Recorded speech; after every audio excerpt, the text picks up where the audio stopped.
ہمارے آگے چلے گئے. جب وہ نظروں سے غائب ہو گئے, عائشہ آؤ دوڑ لگائیں. دونوں نے دوڑ لگائی. حضرت عائشہ فرماتی میں آگے نکل گئی. کچھ سال گزر گئے تو میں ذرا موٹی ہو گئی. تو ایک سفر سے واپس آ رہے تھے, آپ نے کہا صحابہ سے چلو بھائی آگے. سورے صحابہ آگے چل کے غائب ہو گئے, کوئی نظر نہیں آ رہا. تو پھر آپ نے کہا عائشہ دوڑ لگائیں. میں کہا لگائیں. کہا میں ہم نے لگائی تو میں ذرا موٹی ہو گئی تھی تو نبی آگے نکل گئے. تو پھر آپ نے فرمایا ہذہ بتلک عائشہ, آج میں نے اپنا بدلہ لے لیا. اس وقت تم جیت گئی تھی, آج میں جیت گیا. آپ نے نبی کی زندگی پڑھو اللہ کے واسطے کہ آپ نے گھر کیسے چلائے. کھانے کو کچھ نہیں اور بیویاں خوش ہیں. سلوک تھا نا, کھانے کو کچھ نہیں ہے, 2 مہینے چولہا نہیں جلتا ہے, لیکن بیویوں کو ایسی محبت تھی کہ وہ قربان ہوتی جا رہی. اور یہ سب کچھ دے کر گھروں میں آگ ہے, اس لیے کہ بول ٹھیک نہیں, نہ خامد کا بول ٹھیک ہے نہ بیوی کا بول ٹھیک ہے. اور عام طور پر زیادتی چونکہ مردوں کی طرف سے ہوتی, کبھی عورتوں کی طرف سے بھی ہوتی. میں تو دونوں کے لیے بات کر رہا ہوں. اس زبان کو میٹھا کرنا سیکھ لو. اگر اپنے گھروں کو چین سے سکھ سے بھرنا چاہتے ہو تو چیزوں سے نہیں آئے گا, تمہارے سلوک سے, بیہیویئر سے آئے گا. اپنے سلوک اچھے کرو, اپنے رویے اچھے کرو.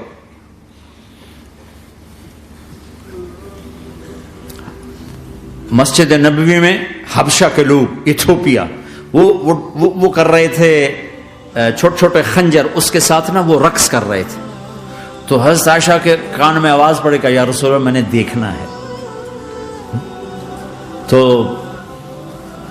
کوئی ہمارے ایسا ہوتا کہتا تو لایا نہیں کرتی, فضول کام دیکھتی. تو نبی کی بیوی کو چل بیٹھ قرآن پڑھ, چل مصلی پہ بیٹھ جا, چل تسبیح پڑھ. تجھے خیال کیسے آیا, دنیا میں دین مٹ رہا ہے, تمہیں خیال کیسے آیا کہ تو تماشا دیکھتی ہے. آپ نے کہا آؤ دیکھتے ہیں. خود آپ دروازے میں کھڑے ہو گئے اور عائشہ کو پیچھے کھڑا کر لیا. عائشہ رضی اللہ فرماتی میں آپ کے پردے میں کھڑی ہو کر میں دیکھتی رہی یہاں تک کہ آپ تھک گئے. ہمارے نبی تھک گئے, اور تھک کے نا کبھی یوں ہو جاتے, یوں ہو جاتے, ایک پاؤں کا سارا. پھر کہنے لگے عائشہ بس نہ کریں. میں نے کہا نہیں ابھی میرا دل نہیں بھرا. اچھا ٹھیک ہے. پھر کبھی یوں ہو رہے ہیں, کبھی یوں ہو رہے ہیں, کبھی یوں ہو رہے ہیں, کبھی ہو رہے ہیں. حضرت عائشہ کہتی جب میں نے کہا بس, پھر آؤ واپس. یہ میرے نبی کی زندگی ہے. تم لان تان سے زندگی بنانا چاہتے, ساس سسر بہو پر بیٹے سے بھی زیادہ حق جتانا چاہتے. یہ عام معاشرے کی بات بتا رہا ہوں کہ بہت تباہی ہے. میں تو مسائل سن میں نے تو اب اس دفعہ یہ ارادہ ہے کہ اب میں فون چھوڑ دوں گا, نہیں رکھوں گا, کہ میرے اندر ہمت ہی نہیں رہی کہ میں گھروں کے مسائل, میرا کلیجہ پھٹنے کو ہو. ایسے ظلم ہیں. ہمارا سسرالی معاشرہ بڑا ظالم ہے, بڑا ظالم. 99.99% ظلم ہے.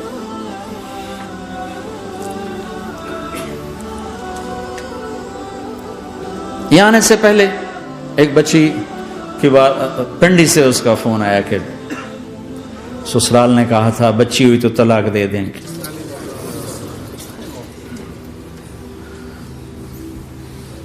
بچی ہو گئی. میں نے ہاتھ جوڑے, پاؤں پکڑے, میرا کیا قصور ہے, اللہ کی تقدیر ہے. طلاق دے دی, نکال دیا گھر سے. حج میں 2 بچی ساتھ تھے ابھی میرے حج میں. تو 22-23 سال کا بچہ تھا, اتنی سال کی بچی تھی. تو وہ میرے ساتھ حج میں اکٹھے تھے. تو ہم عرفات میں تھے, تو وہ بچہ میرے پاس آ گیا اور کہا بس مولانا میں اپنے گھر سے بڑا تنگ ہوں اور میں نے فیصلہ کیا میں جاتے اپنی بیوی کو طلاق دے دوں گا.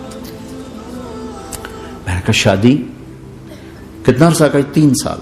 میں نے کہا بیٹا ایسا نہ کرو, میں جب حج سے ہم واپس جائیں گے نا عزیزیہ میں, تو تم دونوں میاں بیوی میرے پاس آنا. تو ہم جب واپس گئے تو میں نے پہلے اس کی بچی کو بلایا اور خود ہی ملنے آ گئے کہ میرے کچھ مسائل ہیں. پھر اس نے بیچارے نے اپنا دکھڑا شروع کیا. تو کہا جی 1 سال بچہ نہیں ہوا تو میری ساس نے مجھے اتنا ذلیل کیا سسرال نے، یہ تو بانجھ ہے، یہ تو بانجھ ہے، اس کا تو ہونا ہی نہیں ہے، اور اتنے تانے کہ میرے ماں باپ بھی رو رو برا حال، میرا رو رو برا حال. پھر آخر یہ ہوا کہ چلو میڈیکلی دیکھا جائے، ٹیسٹ کیا گیا تو فالٹ بچے میں نکلا، میں تو کلیئر تھی. تو پھر میری ساس کی ٹیپ بدل گئی. تو تقدیر ہے، تقدیر میں لکھا تھا ایسے ہی، تقدیر ہے تقدیر ہے. اب تقدیر آ گئی، اللہ کی رضا پہ پہلے اس کو ذلیل کیا ہوا تھا، اور جب بیٹے میں فالٹ نکلا تو اب یہ تو تقدیر ہے، تو اللہ کی رضا پہ راضی ہو جائے. یہ چھوٹے چھوٹے مسائل. جب میں نے تھوڑی سی ان سے سٹنگ کی تو ابھی میں اس سے فون سے ان ٹچ ہوں کہ کہیں یہ پھر بے وقوفی نہ کر بیٹھے. کہ مولانا ہمارا گھر سکھی ہو گیا پر ماں باپ دونوں ناراض ہو گئے. میں نے ان کی ناراضگی کی فکر نہ کر، انہیں راضی کرنا تیرے ذمے، تیری بیوی کے ذمے نہیں ہے. تو اپنا حسن سلوک باقی رکھ. اس حد تک یہ ہمارے گھروں میں جو نہ جاننے کی وجہ سے دیکھو تمہارے یہاں ٹریفک کا سسٹم کتنا اچھا ہے. 10,000 گاڑیاں چل رہی ہوں، ٹریفک بلاک نہیں ہوتی، چل رہی ہوتی، چونکہ ہر آدمی اپنی لائن میں چل رہا. اور ہمارے پاکستان میں 10 گاڑیاں کٹھی ہو کے سر پھنسا کے کھڑی ہو جاتی ہیں، ساری رات کھلوتے رہتے ہیں، راہ نہیں دیں، کھلوتے ہیں کئی دفعہ. او تو ہٹ، او تو ہٹ، او تو پیچھے ہو. 200 گاڑیاں ادھر، 200 ادھر. یہ چونکہ میں روز سڑکوں پہ چلتا ہوں، روز یہ تماشا دیکھتا ہوں. اگر تم اپنی لائن میں رہو تو کوئی فساد ہی نہیں. جب تم اپنا بیریئر کراس کرتے ہو پھر فساد شروع ہو جاتا.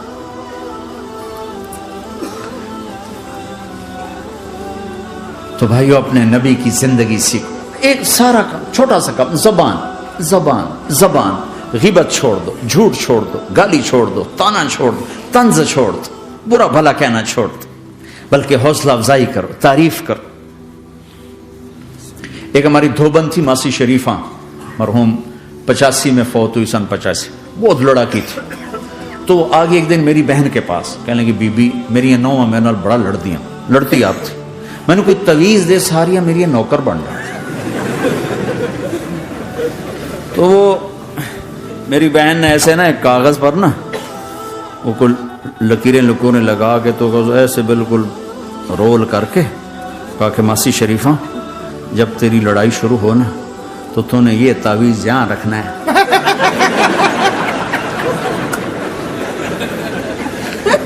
اور اس کو گرنے نہیں دینا. اگر یہ گر گیا تو بڑا فساد ہو جائے گا. اب کیا چکر تھا، چپ کرانا تھا اس کو، لڑائی تو ساری اس کی تھی. ہفتے کے بعد وہ آگے، بی بی تو تا ایسا تویت دیتا ہے ساری لڑائی مک گئی. کیوں؟ جو ماسی شریفہ آپ چپ ہو گئی.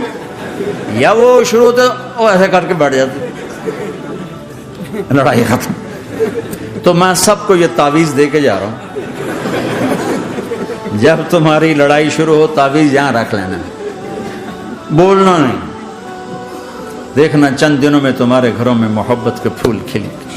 یہاں بہت زیادہ طلاق بڑھ چکی ہے، تھوڑے دنوں بعد طلاق جو ایک دوسرے کی برداشت نہیں ہے. یہ میرے نبی کی زندگی ہے، برداشت کرو. دوسری بات میرے نبی نے فرمایا، میرے بیٹے انس تمہیں ایک عظیم سنت بتاؤں. عظیم حدیث کا اسلوب یہ نہیں، میں اس کو زیادہ واضح کرنے کے لیے اس کا تھوڑا سا اسلوب بدلا ہے، مطلب ایک ہی ہے. میرے بیٹے انس تمہیں حدیث پڑھ سناتا ہوں. یا بنی ان استطعت ان تصبح وتمسي وليس في قلبك غش لاحد فافعل.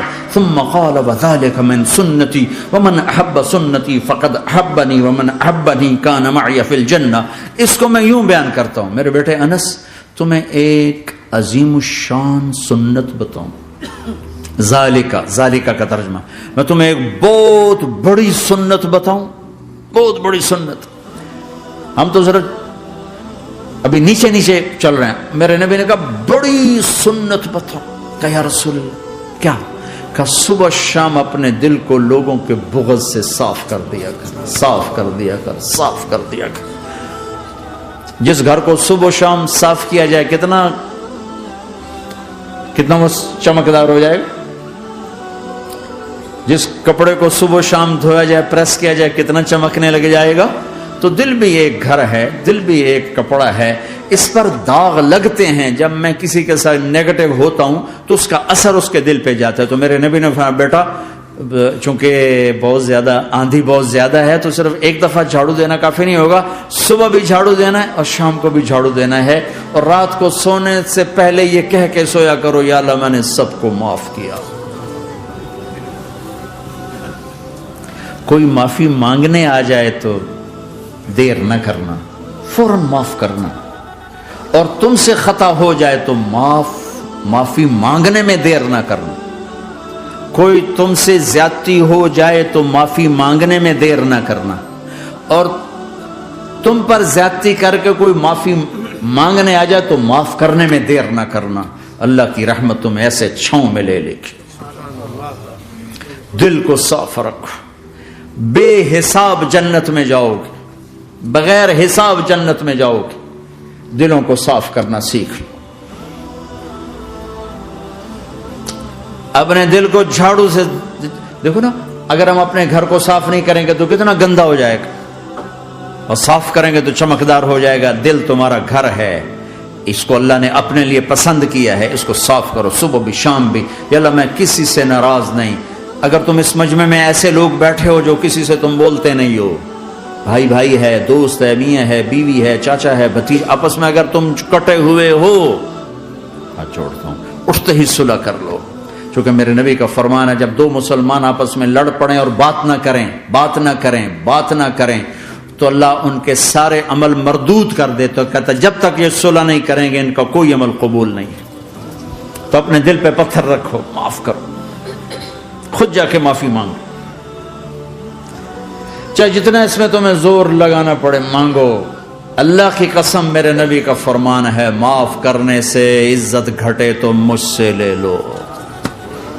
معاف کرنے سے عزت نہیں گھٹتی.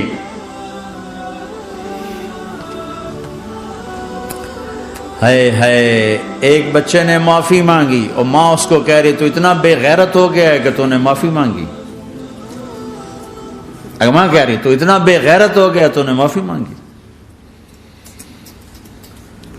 ماؤں کا یہ سبق ہوگا تو اولاد کیا کرے گی. آپ سوئے ہوئے ہیں، سفر میں ہیں، میرے نبی ایک بدو آیا، غورس اس کا نام تھا، غورف. اس نے آپ ہی کی تلوار اٹھائی اور آپ کے یوں پسلی میں ماری. آپ کی آنکھ کھلی تو تلوار لے کے کھڑا، من یمنعک منی، اب بول کون بچائے گا. تیار ہویا تو آپ ہنس پڑے. ہم نے کہا اللہ. وہ اللہ کہنا تھا کہ تلوار اس کے ہاتھ سے گر گئی. تو آپ نے اٹھا لی، آپ نے ایسے سیدھی کی. آپ نے کہا اب تمہیں کون بچائے گا. کہنے لگا مجھے تو ہی بچائے گا. تو آپ نے کہا کلمہ پڑھتے ہو؟ کہا نہیں پڑھتا. کہا جاؤ معاف کیا، جاؤ معاف کیا. یہ میرا نبی ہے، یہ آپ کا نبی ہے. ہم تو خالی کسی کوئی اوے کر دے تو ہم اس سے بات چیت چھوڑ دیتے. تو میرے بھائیوں میں نے بات لمبی کر دی، لیکن احباب جمع ہے میر حال دل کہہ لے، پھر التفات دل دوستاں رہے نہ رہے. اپنی زندگی کو واپس لاؤ اللہ اس کے رسول کی طرف، اللہ اس کے رسول کی طرف، اللہ اس کے رسول کی طرف. تبلیغ اس کو سیکھنے کی ایک خوبصورت محنت. یہ میرے 2 گھنٹے کی بات سے اللہ کرے قابو میں آ جائے تو مجھے اور کیا چاہیے. لیکن دنیا کا دستور یہ ہے کہ چیز محنت سے ملتی ہے. تو بڑے عرصے کے بعد اللہ نے ہمیں یہ تبلیغ کا کام دیا ہے جو دین کی محنت ہے، کسی فرقے کی نمائندہ نہیں، کسی مسلک کی نمائندہ نہیں. اس میں محض اللہ اس کے رسول کی بنیاد پر سب کو سینے سے لگانے کی محنت ہو رہی. میں نے جن استادوں سے پڑھا ہے انہوں نے ہمیں یہی سبق دیا تھا کہ سب سے محبت سیکھو، نفرت کرنے والے سے بھی محبت سیکھو. ہمارے ایک ساتھی جواد وسیم صاحب ڈراموں میں ہوتے تھے، پھر 4 مہینے لگے ان کے، تو وہ بتانے ملنے آئے تو ساتھ ایک ہمارے مولوی صاحب تھے. وہ کہہ رہے تھے مولانا یہ جواد صاحب ہیں یہ ڈراموں میں کام کرتے تھے، اب تبلیغ میں 4 مہینے لگا لیے، اب ہم کہہ رہے ہیں کہ یہ ڈرامے چھوڑ دیں۔ تو مولانا نے فرمایا جو وہاں گرے پڑے ہیں ان کو کون اٹھائے گا، ان کو کون اٹھائے گا؟ تو انہوں نے ذرا غصہ دلانے کے لیے کہا مولانا وہاں لڑکیاں ننگی ناچتی ہیں۔ تو مولانا نے کہا ہماری ہی بیٹیاں ہیں، ہماری ہی بیٹیاں ہیں۔ کوئی مولوی صاحب کہہ سکتا ہے ناچنے والی کو میری بیٹی ہے؟ کہا ہماری ہی بیٹیاں ہیں۔ میں نے اس استاد سے قرآن سیکھا ہے، انہوں نے ہمیں محبت سکھائی ہے کہ محبت دو، لوگوں کو محبت دو، محبت دو۔ عامر خان سے میری ملاقات ہوئی، میں نے اس کو کوئی دین کی بات نہیں کی، صرف محبت دی۔ اب تک اس کے میسج آتے کہ میں زندگی میں کسی سے متاثر نہیں ہوا، تم پہلے آدمی ہو جس سے میں متاثر ہوں، میں نے کوئی جادو کیا، صرف محبت۔ لوگوں کو محبت دو، قریب ہوں۔ میں جب گیا بڑی مشکل سے اللہ نے، ملاقات کا کوئی راستہ ہی نہیں تھا، وہ مجھے نہیں جانتا تھا، میں اسے نہیں جانتا تھا، تو کوئی موقع نہیں مل رہا تھا ملاقات کا۔ تو اللہ نے شاہد آفریدی کو بھیج دیا۔ شاہد آفریدی اس کی دوستی تھی، ہمارا جو کرکٹر ہے۔ میں نے اس سے فون پر کہا یار میری ملاقات تو کروا، اس نے ملاقات کروائی۔ تو اس نے مجھے کہا آدھا گھنٹہ ہے، آدھا گھنٹہ۔ جب میں پہنچا میکسیمم پونا گھنٹہ، میں کہا ٹھیک۔ میں گیا تو وہ سہما ہوا چہرہ کہ بھئی مولانا آ گیا، پتہ نہیں کیا کہیں گے، بھئی یہ تو کیا کر رہا ہے، تو حرام کر رہا ہے، ناچ رہا ہے، گا رہا ہے، توبہ کر، ابھی تیرے لیے دوزخ کا فیصلہ ہو جائے، پتہ نہیں کیا ہوگا۔ وہ ڈرا ہوا سہما ہوا تھا۔ تو میرا ایک دور کالج لائف تھا، میرے اللہ نے مجھے ہدایت دی، اور میں 3 دن کے لیے میں اس دوست کو، اس کی نسلوں کو دعائیں دیتا ہوں جو مجھے زبردستی پکڑ کے لے گیا۔ نہ میرا تبلیغ سے کوئی تعلق، نہ واسطہ، نہ میں کوئی ان سے متاثر۔ ایک لڑکا تھا، بنگالی تھا، گشت کرتا تھا، لیکن میں اس سے ذرا متاثر نہیں ہوا۔ میرا دوست متاثر ہو گیا تھا، تو میں تو ان کے قریب سے نہیں گزرتا تھا۔ تو وہ اور میں اسکول میں اکٹھے آ رہے تھے، کالج میں اکٹھے آ رہے تھے۔ تو وہ متاثر ہوا، وہ 3 دن کے لیے جا رہا تھا، تو مجھے بتائے بغیر میرا ہاتھ پکڑ کے لے گیا، مجھے کام ہے چلو میرے ساتھ۔ اور میں اس کو انکار نہیں کر سکتا تھا، یہ میرا اس کا تعلق تھا۔ اب بھی اسی طرح بھائیوں جیسا تعلق، میں اس کا احسان ماں، مجھے زبردستی لے گیا۔ ہمارے پنجابی کی مثال ہے، کبے نو لت لگی وہ سیدھا ہو گیا۔ وہ جو ہوتا ہے ہنچ بیک ہوتا ہے نا، اس کو کسی نے لات ماری تو سیدھا ہو گیا۔ مہربانی بھائی تیری لات سے میں سیدھا ہو گیا، تو مجھے تو وہ کبے والی لت پہ گئی۔ تو اللہ نے مجھے اس طرف لگا دیا۔ اور جب میری کالج لائف، میں نے کالج کا بہترین سنگر تھا، اسکول کا بہترین، یہ جنید جمشید کیا ہے جو اس زمانے میں یہ سارا کو اٹھایا میں نے سارا کیا ہے۔ تو اب وہ بیچارہ ایسے بیٹھا ہوا، تو میں نے اس سے بیٹھتے فلموں کی باتیں شروع کر دی۔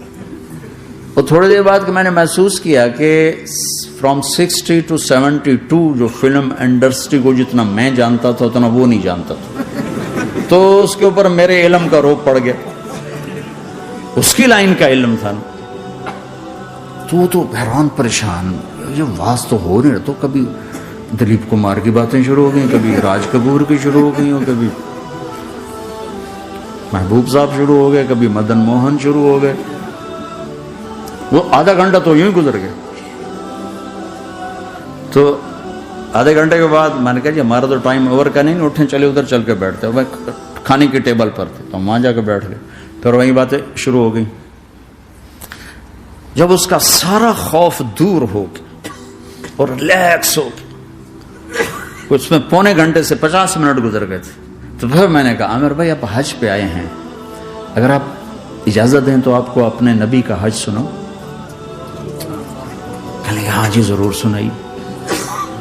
پھر میں 1.25 گھنٹہ بولتا رہا، اور وہ ایسے کر کے یہاں سے وہ یوں نہیں ہوا، 1.25 گھنٹہ ایسے بیٹھ کے یوں سنتا، ہلا نہیں اپنی جگہ سے۔ لوگ محبت کے بھوکے ہیں، تم فتوے دینا شروع کر دیتے۔ جنید جمشید کے بارے میں مجھے پتا چلا کہ ساتھی اس کے گھر کھانا نہیں کھاتے کہ حرام کمائی۔ وہ بہت ڈس ہارٹڈ ہے، نیا نیا تبلیغ میں آ رہا تھا، میرا آگے کہیں سفر تھا، جماعت میں جا رہے تھے، کراچی سے آگے جانا تھا، تو میں نے اسے فون کیا کہ میں آ رہا ہوں، میں کھانا تیرے گھر کھاؤں گا۔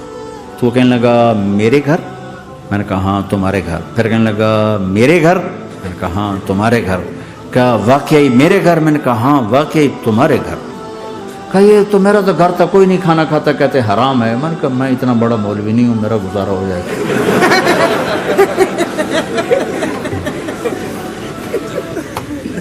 کچھ عرصے بعد وہ 4 مہینے کے لیے جماعت میں چل رہا